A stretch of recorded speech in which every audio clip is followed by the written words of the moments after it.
Okay, now you can go ahead. Thanks. Okay, thank you. So today it's a pleasure to introduce Enrique Gaztañaga, who is both a member of our institute and now a member of the Institute for Cosmology and Gravitation at the University of Cosmo. And he's going to tell us about is cosmic space expansion accelerating. Thank you. Well, first of all, thank you everybody for coming.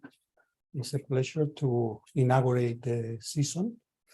And I'm going to, it's always difficult to give talks because I know some of you know 95% of what I'm going to present. And maybe some of you might not know some of the things. So I'm going to try to go through very basic things. And in reality, I only have like 3 new slides.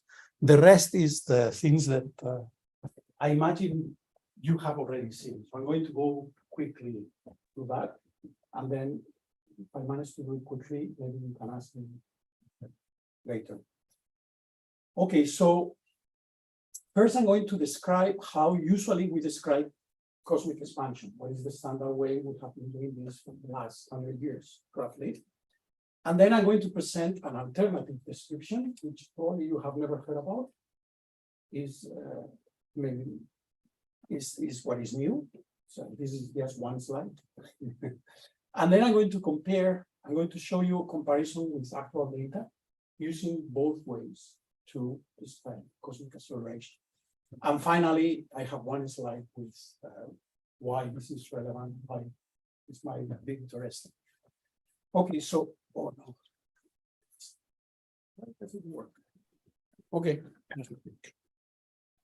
Oh, not even here. Okay, now it works. Okay, so cosmic expansion, you all know that the universe is expanding. This was, as Emilio has told us many times. Maybe I'm not sure whether you have to get close to the computer for the YouTube thing. For the line. For the microphone, okay. So this is usually attributed to Hubble, but Hubble was one of the few scientists that never understood that what this means, but it's called the Hubble law. It was really Lemaitre, the one who realized what this means. And basically, you have heard about this in different ways. One way is saying that the velocity that we measure from galaxies is proportional to distance, and the proportionality is called h for Hubble, the Hubble constant.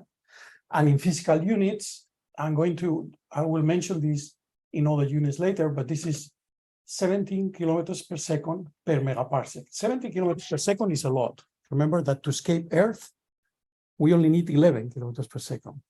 And it takes a lot of energy to have 11 kilometers per second. 70 kilometers per second per megaparsec. So Andromeda or a galaxy at about 1 megaparsec will be expanding away from us about 70 kilometers per second. But this, if you notice, this is units of time, inverse time. And in inverse times, h, the rate of expansion of the universe, is 14 gigayears. The inverse of 14 gigayears. It turns out to be the age of the universe. And it's also very close to the age of the oldest stars that we know. So this is one first indication of what this means.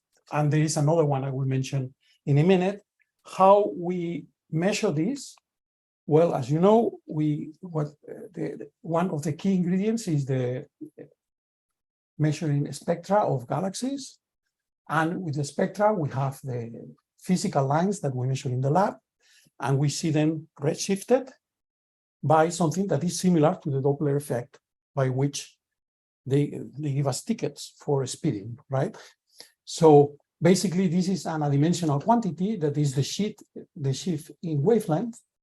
And if the universe is expanding, so one way to think about expansion is basically, if we refer distances to the distance today, which is sometimes we call this comoving distance, the distance that we measure at time now, in the past, those distances were all stretched by some factor.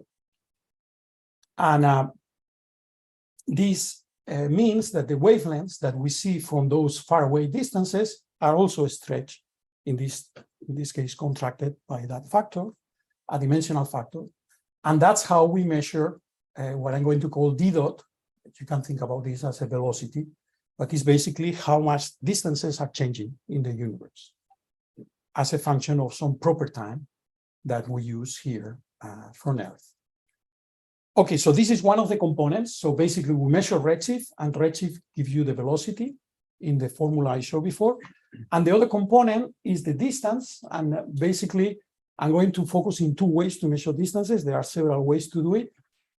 One, basically if you have an observer here and you look at the universe, basically if you have a standard ruler, so if you measure something for which you know what is the physical size, then if you measure the angle of that thing, this will give you the distance to the object.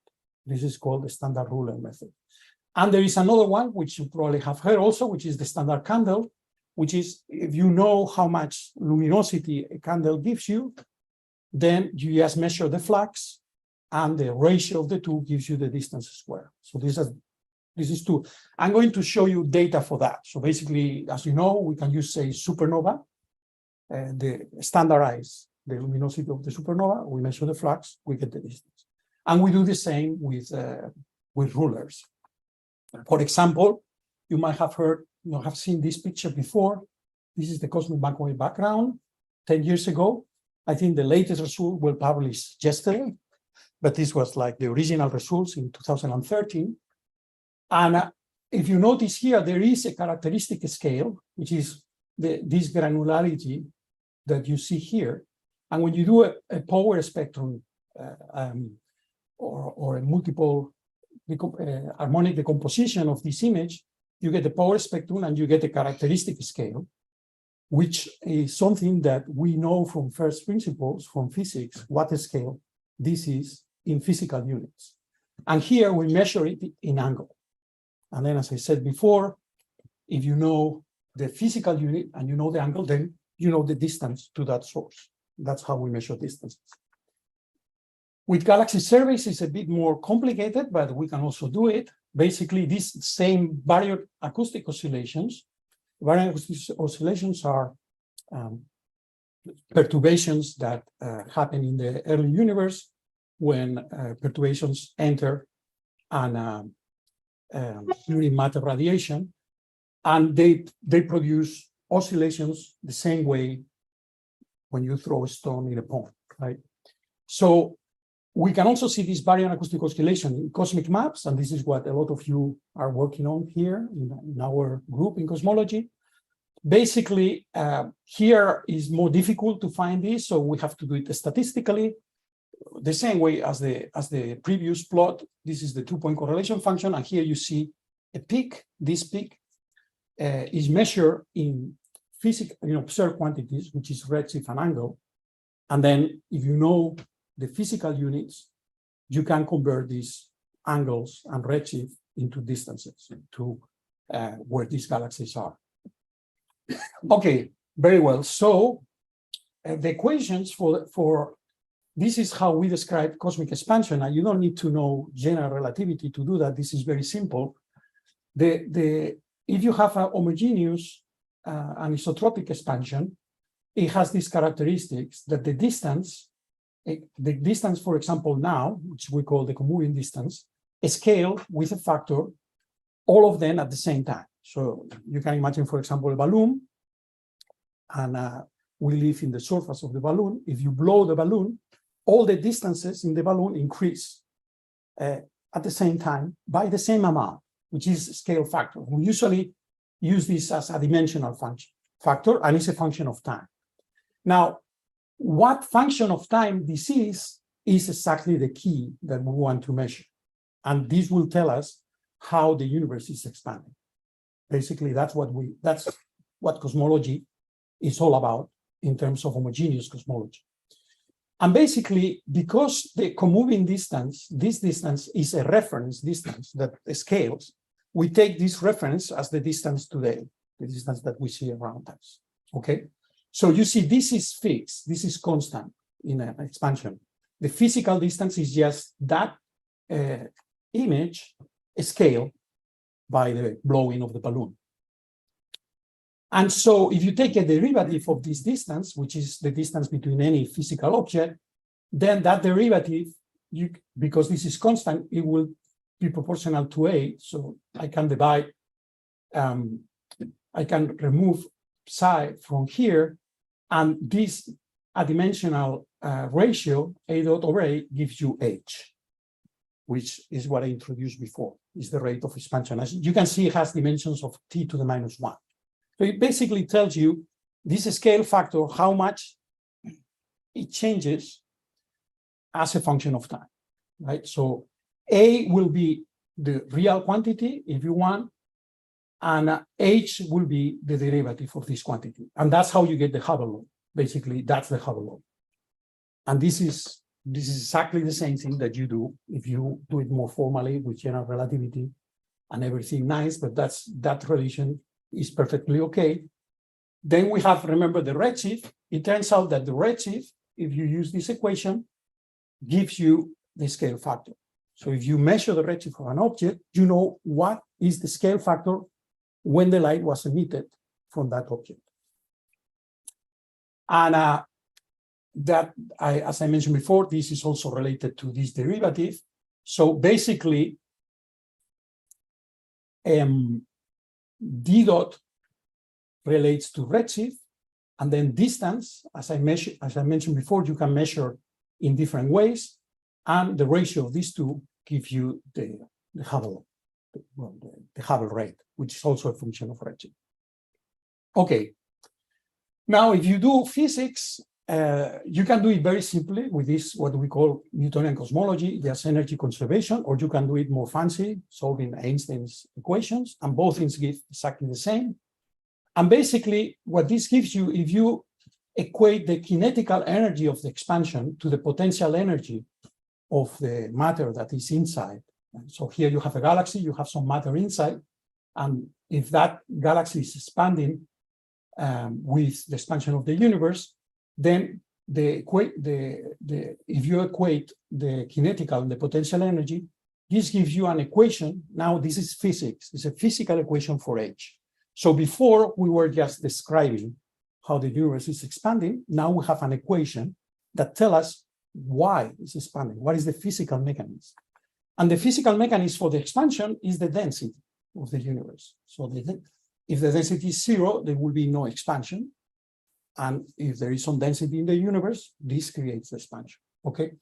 Now, what is very remarkable, I think, is that if we measure the density around us of the universe, for example, how you measure that, say, okay, how many galaxies there are per megaparsec? Anybody knows how many galaxies there is per megaparsec in our universe? It's roughly 1. So, and how much a galaxy weighs is about 10 to the 11 solar masses. This is how many stars there is in our galaxy, roughly. So you can estimate this density just looking around us and counting stars and galaxies. And it turns out that it gives you H, the same number, which is a number that we deduce by measuring redshift and distance. Nothing to do with counting galaxies or stars. So you have two different measurements that they agree with each other. And so this is remarkable. This is telling us that we understand why the universe is expanding, or at least we understand the physics of the expansion. The density is related to the Hubble law. Okay, well, this is Cosmology 101. Excuse me. I will wake you up when I get to these 3 slices that are important. Okay, but bear with me because this is important. This is where I'm going to deviate from the standard law, which is how you define cosmic acceleration. Well, the same way. So basically, this one here is the Hubble law, if you want. That's another version when you take a derivative. And you can take a second derivative. And again, the second derivative will, because chi is fixed, the second derivative will just be the second derivative of A. Okay? And that's usually how we define cosmic acceleration. We call this Q. Now, why I put this H square is because this has dimensions of t to the minus 2. So if I want something adimensional, remember H has dimension of t to the minus 1, so I divide by H square, and then I get a number that is an adimensional number.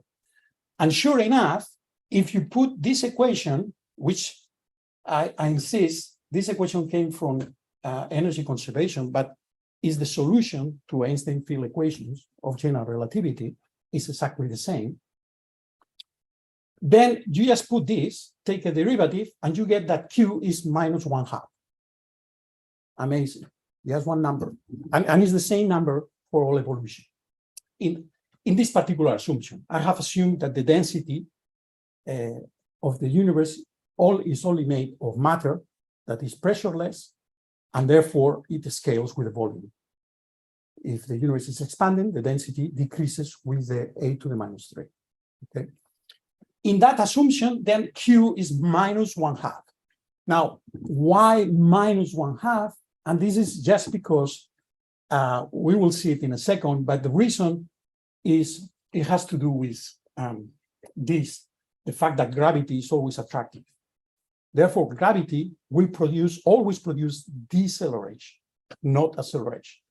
And in terms of Q is minus 1/2. But as you probably know, from 20 years ago, I would say from 30 years ago, we know that this is not true. Observations, this is only geometric. Geometrically, you can measure distance and redshift, and you can measure Q by just measuring A, how it changes with time. You take the derivatives. I'm going to show you this in a minute, a plot showing the data that shows this. Q is bigger than 0. That's why we say that the universe is accelerating. Whereas physics tell us that the universe should be decelerating. Okay. So it turns out, and I will elaborate on that, it requires that the density not only has this component, which is the natural one that dilutes with expansion, but also has a component that seems to be constant here. And we call this the cosmological constant in just units of 8 pi over g, which is universal numbers. Okay, so there is this cosmological constant that since all the measurements that we have made of this Q are consistent with having a constant density. And that's why some people talk about vacuum density, because this is a density that even if the universe expands, it doesn't change. And this happens with vacuum. If you expand, the density of vacuum is the same. It doesn't matter how much you increase the volume, because you have more vacuum when you increase the volume, right? That's one way to look at this. There are several ways to look at this. You probably know a lot of them from other talks. Okay, so we have this big problem, and this is one of the biggest problems in physics, according to some people, that we have Newton and Einstein, and then we have dark energy. This cosmological constant is called dark energy. So there are two flavors or two ways to understand that. One is that you need to modify say, Newton's law, have another term here that has a positive sign to produce this acceleration instead of the deceleration that comes from gravity. That's one way to look at that. And this is the lambda term, basically. It's just, this is the same as the lambda term. But the other way to look at that is you can put this inside the M, and then you have somehow like you need negative matter. And this is what we call dark energy. Okay, so, but the goal is the same. You want something here that produces plus sign. So you can call it modified gravity, or you can call it negative mass or dark energy. And then, as you know, there are hundreds of flavors and thousands of papers about what this could be, what it means, etc. Okay. Now, in terms of a graph, here is the scale factor in logarithmic scale. So a scale factor of 1 is what we mean by now. So this negative scale factor means a scale factor is smaller than 1, so it's the past. For example, the cosmic microwave background happens when the universe is 1,000 times smaller than now. So here is the cosmic microwave background, the light that comes from the cosmic microwave background. And here I show you the rate of expansion divided by the value today, so just how it evolves. And typically is a power law. And if there is no cosmological constant, if matter is normal, then H decreases very fast as time goes by, and eventually it will be zero. And this makes sense because remember that equation was H squared proportional to rho. As the universe expands, rho goes to zero, H goes to zero. So asymptotically, the universe will halt and will stop expanding just because it will dilute to death. This is if there is no lambda. Now, if there is no lambda, Q, in the same plot, I also put Q because the log of this quantity has similar units as Q. And Q, as I mentioned before, is -1/2. So this is what we expected, okay? Now, what we measure is this, that in the past, indeed, Q was -1/2, but today, Q approaches 1. In the future, it's going to 1, and now it's about 1/2, plus 1/2, okay? And H goes to a constant, which is that lambda. Remember that I showed before that one possibility was that to model this is that rho has a constant term, and remember that H squared goes like rho, so H go to a constant in the future, okay? That's the standard way to describe cosmic expansion. And I'll just show you, this is what we expected with this description, and this is what we measured. Okay. Now, well, I just flash you the equations here, the more formal equations. So you have the Freeman, Lemaitre, Robertson, Walker metric to describe this. You have the solution to Einstein field equations, which is basically the same as I showed before.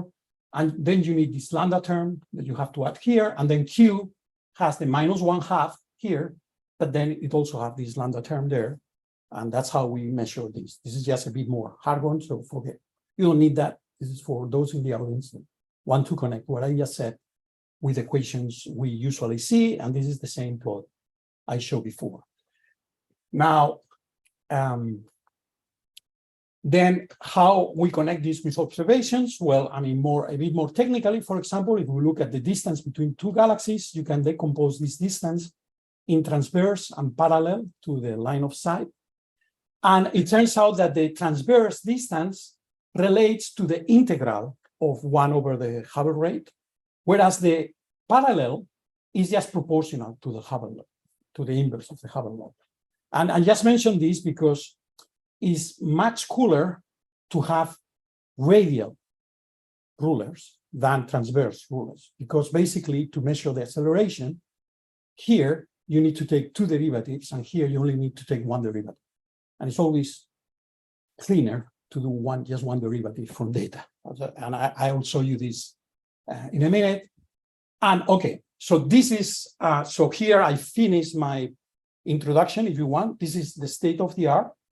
So here this is not the state of the art because there are hundreds of papers, many analyses, lots of data. I just put you here a flavor of how the data looks like, okay? And what I show you here is a compilation of supernova from a project which is called the Pantheon sample, which has 1,048 supernovas between redshift 0 and 2.3. This is 2.3. So remember that the scale factor was the inverse of 1 plus Z. So when Z is 2, it means the scale factor is 1/3. So the universe is 1/3 of what the universe was now. And so if you put here all the supernova data, I haven't plotted them, but I have plotted in cyan a fit to the supernova data. So just a polynomial fit that people use, okay? And this fit should be valid up to redshift 2. Enrique, just to make sure that I didn't miss anything. So in this introduction, you didn't introduce general relativity at any point? No, it's not needed. It's not needed. But of course, if you want to justify things well, I introduce it in this in this slide. No? So this is the general relativity equations, but they are the same as the ones you will get. In case, well, one important thing about general relativity is that there is an additional component of energy, which is pressure. Yeah, yes. Yes. Yes. This is the new. Yeah. Yeah, but sorry, I have ignored it just because I'm going to focus at low redshift, and at low redshift pressure is negligible. But yes, for example, to understand baryon acoustic oscillations, you need pressure. To understand cosmic microwave baron, you need pressure. I was just, and in fact, here you have pressure. This term is exactly the one coming from pressure. But it's negligible because. Actually, may I comment? I don't know Yes, whether I can be heard. yes, you can. Enrique, hi. So of course you are assuming another thing, which is not trivial either, which is that special curvature is zero. Yes. You took equal zero, this initial energy, and then you could equate the rate of expansion with matter. But that's assuming there is no curvature. Yes, I but guess curvature eventually does not curvature affect will be relevant. acceleration. But curvature does not affect acceleration. That's why for my talk it's not very important. But I have also philosophical reasons why I choose curvature zero. Once you start to introduce topology, there is no justification unless you have some theory behind that explains why there should be topology. But anyway, this is a different discussion. The important thing is that curvature doesn't change acceleration. You agree with that one? I agree with that. Perfect. Okay, so the data. So here I show you two data sets. One is the supernova, where I don't show you the supernova, but you can imagine 1,000 points similar to this, going all the way from 0 to redshift 2. And these are summarized by the cyan line. Why I do it like this is because taking two derivatives over this data, which is what it requires to get the acceleration, numerically is complicated. So I choose to do something simple, which is to fit a polynomial, which is I took it from the literature, and then I make sure that if you modify that order of the polynomial, the result doesn't change. So basically, this is the cyan line. And when you take the two derivatives and you measure Q, this is the cyan line here. Okay, so that's what supernova tell us, more or less state of the art of what we know now. There are a few more supernova. In the future, we're going to get much more supernovas here, which is an area of tension. So this will be, in the next 10 years, we will know this much, much better than what we know now. And then I show you also baryon acoustic oscillations in the radial direction, because that only requires one derivative. So that's a very interesting result. And these are the ones from galaxy surveys, but you can also get a point here, or a few points here, from quasars, from the Lyman alpha forest, where you can also measure these radial acoustic oscillations. And this is really cool because then you constrain very well how this is changing in the middle of the two, because basically you want to do a derivative. And this is, so then this is given by the magenta. And you can see here, the different lines is the predictions for different lambdas for these cosmological constants of dark energy. If lambda is 0, this is what you expect. So here is the Hubble rate normalized at the value today as a function of time. So basically it's 1 today because I have normalized it. And as a function of time, this is what we expected. And so it's totally different from what we expect. It doesn't scale. The density that we observe does not scale with the scale factor to the -3, but it scales in different way given by this data, okay? And then when you take the second derivatives, you don't get the -1/2, but you get something that is above 0. You see, this is above 0. That's why we say that the universe is accelerating, okay? But so there are several problems with the data that I'm not going, probably you have heard some of the pizza seminars. There is the tension on the H0 value predicted from different data. And here there is another tension. You see that the evolution of the supernova and the evolution of the radial baryon acoustic oscillations from galaxy surveys also don't agree with each other, okay? It's true that the supernova data has very few points at redshift 2. So maybe, but this is the tendency if you fit a smooth curve. So maybe the curve is not smooth, maybe the data is wrong, or there are several explanations. But I just want to mention that there is a tension. And you can see here how in the past, the universe goes to what we expect, but now it's different from what we expected without lambda. And lambda explains both behaviors more or less, even though there is some tension here. Okay, so this is the introduction of the talk. And now I'm going to give you 2 more slides where I'm going to be critical about this way of describing cosmic expansion. Why I criticize this is because this definition that we're using based on the comoving distance in special relativity, if you have ever done special relativity, is what is called spatial events. These are events that happen at the same time, okay? So all this geometry that I have introduced before that everybody uses to describe cosmic expansion is based on events that are at a fixed cosmic time. So this means that, for example, this supernova that we see at redshift 1, the light was emitted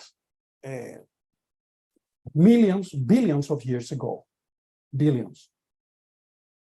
But we describe the position of this supernova as if it was today at a fixed time, okay, as a comoving distance. And so my claim, and it's not just a claim, I think it's just simply true, is that we are describing distances that are not observed, that will never be observed, and that we cannot observe. So the description of the expansion is based on events that we cannot observe. What we observe is events that happen on the light cone. So the relevant quantity, the relevant distance, is the distance that light took between the light, the observation that we see, and us. So it has a combination of comoving distance plus the delay that it took for the light to reach us. So if you define distances like this in the light cone, then it turns out that there is an additional term to the Hubble law, which is this -1. In here, 1 is c, is the speed of light. So it's basically, it's just accounting for the delay that the light takes to reach us from the time it was emitted. And this changes the Hubble law. This is the old Hubble law. This is my new Hubble law. It introduces one parameter that is like a friction term. This is the physical interpretation of this parameter. And basically it's because the expansion creates friction. And this is also true when you look at perturbations. This is very well known. So it's not something I have invented. So you can also define cosmic acceleration based on these null events. And basically this is the way to define, and then there is a correction. Now this correction, I have, in order to define this distance, there is an arbitrary function here, which is you just have to integrate the light from the time it was emitted to some arbitrary time that you can choose. And to reconcile that arbitrariness, the only thing I have done is I have placed this time into infinite. This is just so I don't have to worry about this time. So basically, this quantity, if you define this to be infinite, it becomes the distance a photon will travel during the whole age of the universe. And if there was no cosmological constant, which is what we thought before, this distance will be infinite. Okay, so because this distance is infinite, this will be 0, and then the two definitions will be the same. Okay, so if there is no cosmological constant, both ways to define distances is the same. But when there is a cosmological constant, this is no longer true. There is a difference when you do space-like events or when you do null events. Now with this, so this is just description. I'll mention why I think this is relevant. So if I use QE instead of Q, this is no longer it doesn't become positive, but it's always negative. So it's always decelerating. It never accelerates. With this definition, just the same model, if you want, but a different definition. And what this is because of this friction term. So basically, what happens is that the fact that the universe is expanding and that we need to define distances in the icon introduces a friction term when you describe cosmic acceleration. Now, in this description, then the Hubble law or the bend of expansion doesn't go to a constant, but goes to zero, as it happened before when lambda was zero. Okay, so far this is just a new definition. This, in fact, you don't expect that this change any of the results, but when you look at it, it does change the results. So basically, remember that tension with Q, when you put it with QE, there is no tension anymore. The data agrees. Okay, what is this telling us? Why is this? How is this possible? Well, the reason is because this tension here compensates with this tension here in H. And because there is this friction term that depends on H, then this cancels. So my point is that, of course, the model that we're using here and here, the lines are the same, but the data doesn't like that model. The data likes something else. And the data likes it better when we describe cosmic expansion using the icon than when we use a fixed coordinate at a given time. Now, why is this important? You might think this is not important. Well, I think it's important because remember this interpretation in terms of repulsion, that we then interpret that the fact that the universe was accelerating means that there is a force that has the wrong sign, or that there is negative mass. Now, if you account for the fact that the events have to be in the icon and takes time to propagate, then the change of these changes is no longer positive, it's negative. So now the interpretation is different. This is a classical interpretation of the effect. The general relativity interpretation is the same. But you keep hearing the universe is accelerating, this is a repulsive force, we need dark energy. Well, those kind of intuitive interpretations are not necessarily correct. And this is also telling us more things. So let me just finish here. So one of the things that is important is that all cosmic events are trapped within an event horizon. So the fact that there is lambda, remember this R that I put and I integrate the light to infinity, this is what is the definition of an event horizon. So an event horizon, you might have heard about an event horizon for black holes, right? So basically what happens in a black hole is that you can never get out. And that is what defines the event horizon. And this is exactly what is happening in the universe according to observations. Observations tell us that if this lambda model is correct, photons will never get out.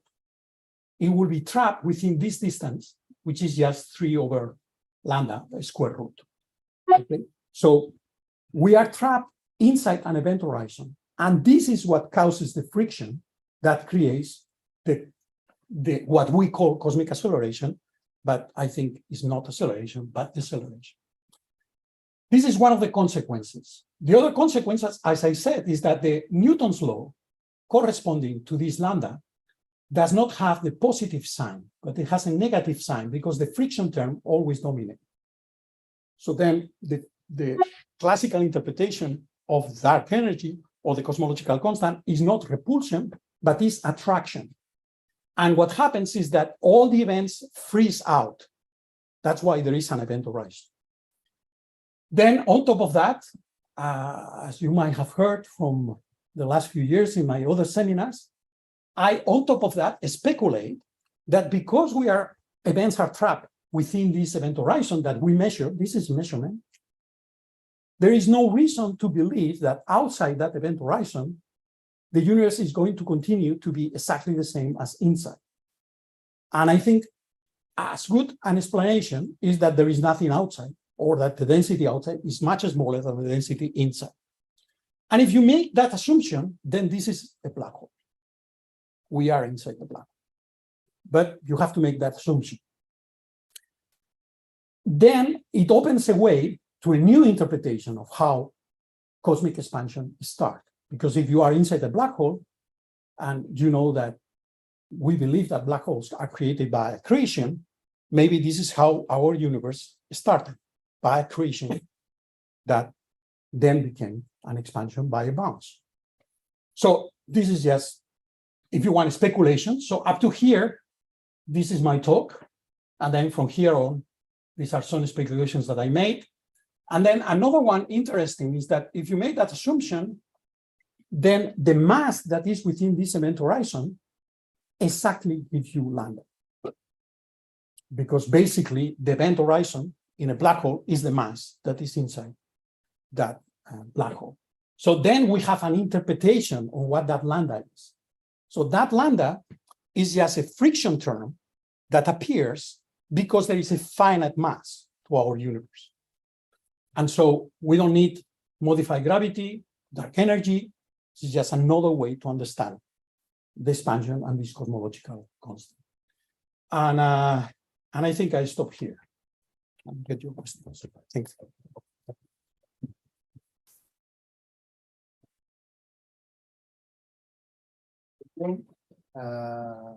Time for questions or comments? Oh, yeah. Oh, one is Juan, you want to ask a question? Yes, I would like to ask. Easy one. Easy one. Remember, No, it's not going to be easy. I'm sorry. remember me. Okay, so very interesting, Enrique.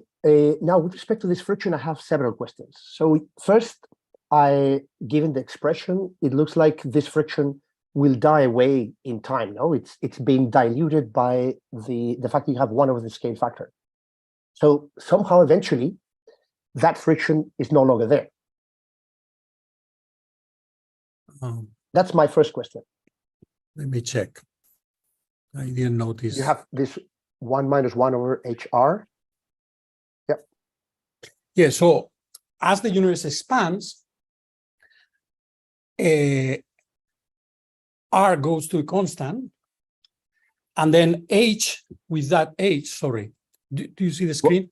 H with H cancel, and then you, as the universe expands, you have this 1 over R. So basically, the Hubble rate, which is 1 over H, equates the event horizon. So it doesn't go to 0, it just goes. So basically, what happens is that the H goes to 1 over the lambda term. So it goes to a constant. And this is the same for no matter how you describe this, right? H squared has a term of lambda. So when everything dilutes, H squared is just lambda. Right. So does your horizon grow in time? No, the horizon asymptotically becomes constant. Asymptotically, but on your way there, it will change. So another way of asking this is, this friction, can you describe it in terms of a matter component? Can you argue that this yes, I mean, actually introducing... If you make the additional speculation that there is nothing outside the event horizon, then that lambda is the mass inside. And therefore, yes, the event horizon is due to the mass inside, like in a black hole. No, I was asking, friction normally has an obvious effect, which is that you lose energy. So there's a production of entropy when a system has friction. And my question is whether this production of entropy might be related to the entropy of the horizon, which we know is a quantity which has to be incorporated into GR. Yes, this is the right analogy, I think.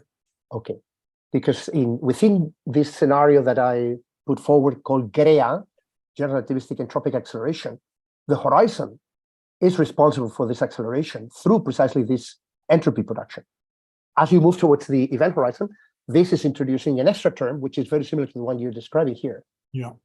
And Yeah, the only and- difference is that in my case, it's transitory. Okay. Yeah, I mean, this is like a thermodynamic analogy, no, with the black. Right. That's right. Maybe we should discuss this because I can see h of z as a function of h naught in this same figure decreases, goes to zero. No, h of z over h naught.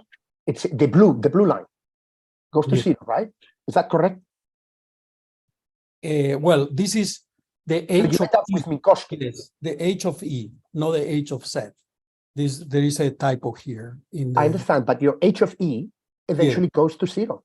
Yeah, the h of e goes to zero. Right. This is because the expansion freezes out for events. It's the same as inflation. So you get asymptotically, you get to a static solution. Anyway, Carlos Yes. complains that Well, this is you too can technical. call Well, later, Enrique, Okay, and- let's discuss. But very interesting. Thank you. Enrique. Thank you. Okay. Very nice. And let me ask you a dumb question. yes, please. Okay.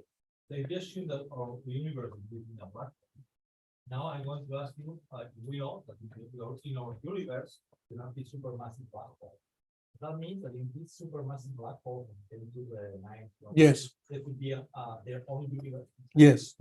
Okay, so let me answer. So first of all, I know that this is the most, so this is a comment I made at the end of the conclusion. So it's not the topic of the talk, but I know. Can you repeat the question, Enrique? Because I Yes, couldn't okay, the quite question, grasp it. the question Thank is, if the universe is a black hole, which I only mentioned as a speculation for interpreting my talk, but my talk was not about that. But anyway, I'll take that.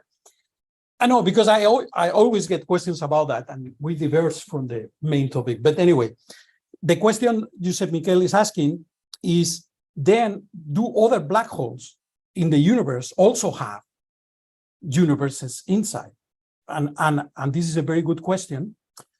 In principle, the answer I will say is yes, but there is one thing, which is this. The mass of the black hole gives you the characteristic time of the gravitational evolution during the collapse. And it's basically the time is proportional to the mass. It's just, in fact, it's GM. This is the gravitational time. So for example, for a solar mass, this is 10 to the minus 6 seconds.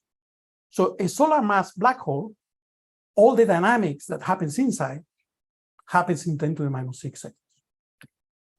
For 10 to the 9 solar mass black holes, it will be roughly, I think it's 1 year, the dynamic time. For our universe, is 14 gigayears. That's the dynamic time of our black hole. So yes, if you can make something in 1 year, then that something could be inside. So the reason why we have galaxies in our universe is because the dynamic time, the mass is so large that there is enough time to make galaxies. If the universe was much smaller, there would be no time to make galaxies. Does this make sense? First Pablo, and then two more questions, and then we finish. No, mine is also very simple. So what I read from your talk is that the main modification to the standard law, let's say it's this equation, right? That the Hubble law has this extra term. Yeah, that you should define distances in the light cone. And therefore, there is another term here that changes your interpretation of the physical acceleration. And then when you make these interpretations of dark energy, this is not saying anything is wrong. It's just the way we interpret the effect. And this suddenly gives you a new interpretation. No, but my point is that this relation without the -1 has Yes. been checked observationally, not in principle. So now you're saying that then the observations do not. No. No, because the problem is that when we define the Hubble law from the very beginning, we use comoving distances as our coordinates to define the Hubble law. Yes. And these are space-like distances. That's the problem. The problem is the starting point. We have measured this relation But this D is based on distances that are fixed at a given time. They are space-like. They are not like the distances we observe that are in the light cone. So you have to take into account this extra distance that takes the light to reach us. And when you do that, then the physical interpretation of the cosmic expansion is different. Expansion rate is different when you use physical coordinates, not comoving coordinates. So it's a very, very trivial observation. And then, I'm asking, then this the usual Hubble law should not be, when you compare the observation, should not be recasted in as well, or no? You could do that, yes. If you want. One last question there. Thank you. It's interesting and stimulating. I want to talk about the second interpretation because you're not thinking the relativistic cosmology or tensor analysis right now to talk about the previous time. However, in this interpretation, but maybe we're not or whatever, I imagine someone in virtual cluster trying to do the same thing. Yes. And defining a different sphere and different event horizon, including some subset of this mass. So having this idea of being a black hole, defining a finite mass and something different for the region, definitely adding to appropriate principles instead of removing them. Say that again, the anthropic principle. It's adding to the appropriate Adding. argument. Anthropic. Adding is Hmm? heading.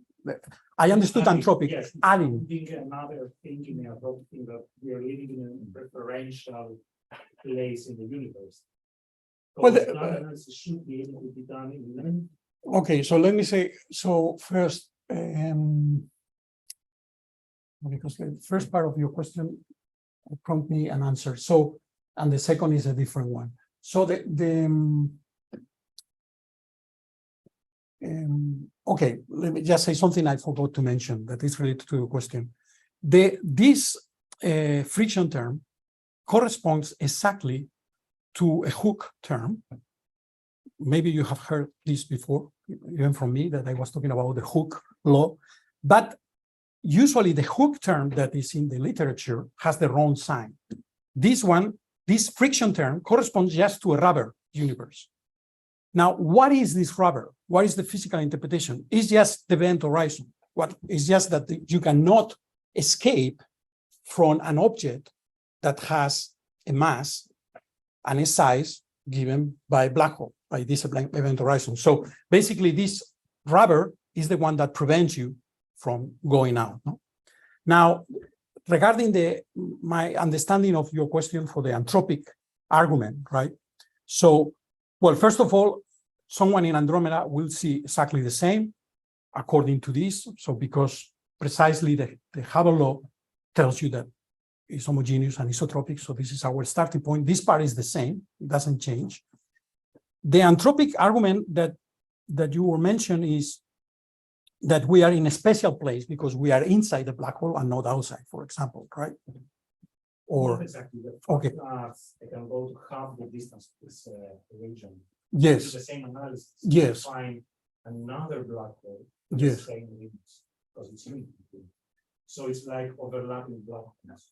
No, this is I cannot see how we can get a distinct object, let's say, our universe from the rest, because I can do the same exact analysis with the same measurement. no, what we observe is consistent with a uniform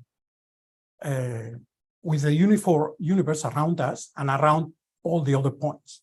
Now, the difference between, again, this is my additional conjecture with respect with the standard model, is that outside the event horizon that we see, there will be nothing, right? And